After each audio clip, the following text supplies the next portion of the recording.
Okay, so he flyer nilipewa kwa gari. He holds the flyer that first made him aware of Mugo, the free reproductive health services what drew him to it. It was back in January 2015. His wife was 6 months pregnant and the flyer couldn't have come at a better time. Wakati nilikuja nyumbani nikaiweka because nilikuwa nimeona Prestige Healthcare wanaoffer some services for free each and every Saturday. So nikaona it's best to have the contacts with me in case of anything. Ninaweza contact the doctor in charge. And so when his wife was asked to seek gynecological advice after she was found to have a low blood count, they knew just where to go. I called him that night. He picked my call. Akaniambia gynecology is his major specialization. Ana specialize sana na gynecology. This first-time mother, though, knew something was wrong when the doctor gave her strange results after conducting an ultrasound examination. Akaniambia kulingana na venye naona mtoto amekufia kwa tumbo. So aliniambia amekufia kwa tumbo like 2 days zimepita. Akaniambia daktari wengine wanaweza kuwa quack sana. Kwani wanataka nikufe, niruhusu na nikufie nipoteze mtoto. So akaniuliza kama niko na mtu naweza pigia. So at that time nilikuwa nimeanza kushika na kulia. In the shock, the doctor managed to convince her that an urgent surgery had to be done to remove the fetus. Sasa simu yangu ashachukua nimeweka kwa mfuko. So siwezi access any communication. Akachukua dawa tembe 4.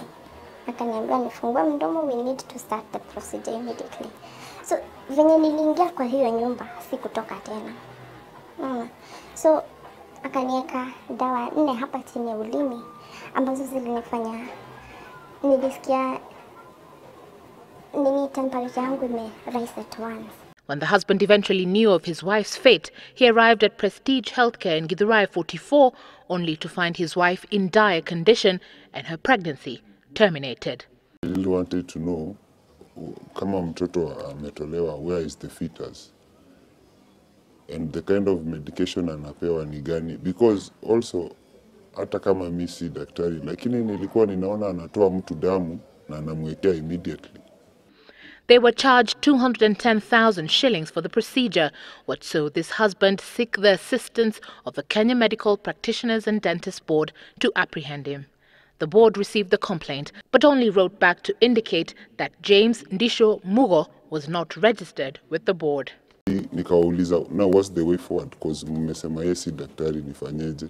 Wakaniambia, just go to Kasarani police station.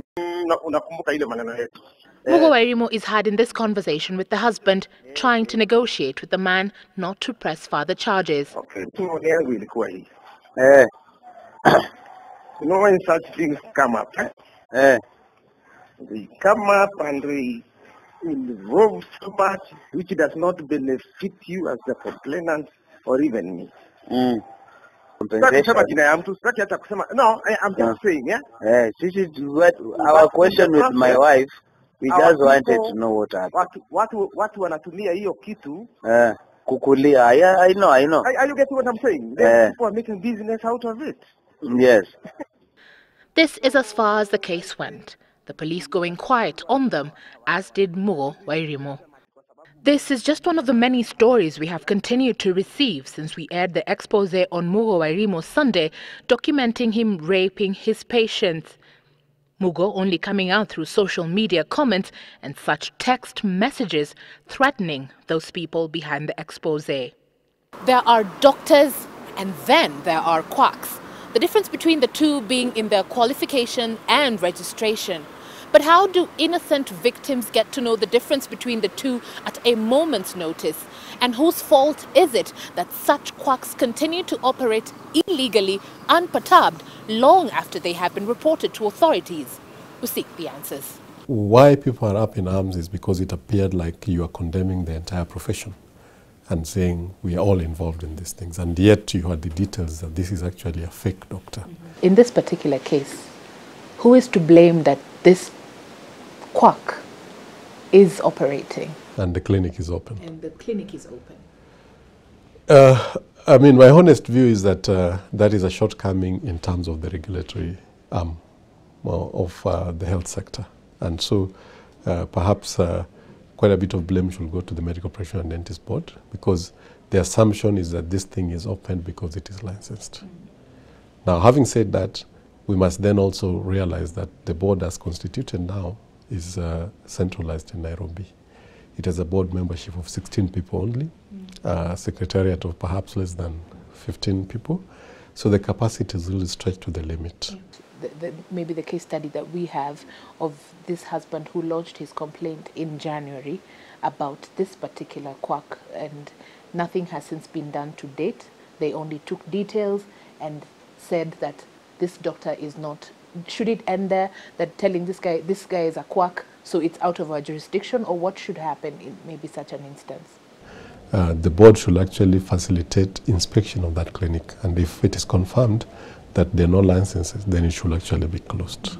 Mugo Wairimu, in the meantime, remains a free man. Evelyn Omboi, Monday Special.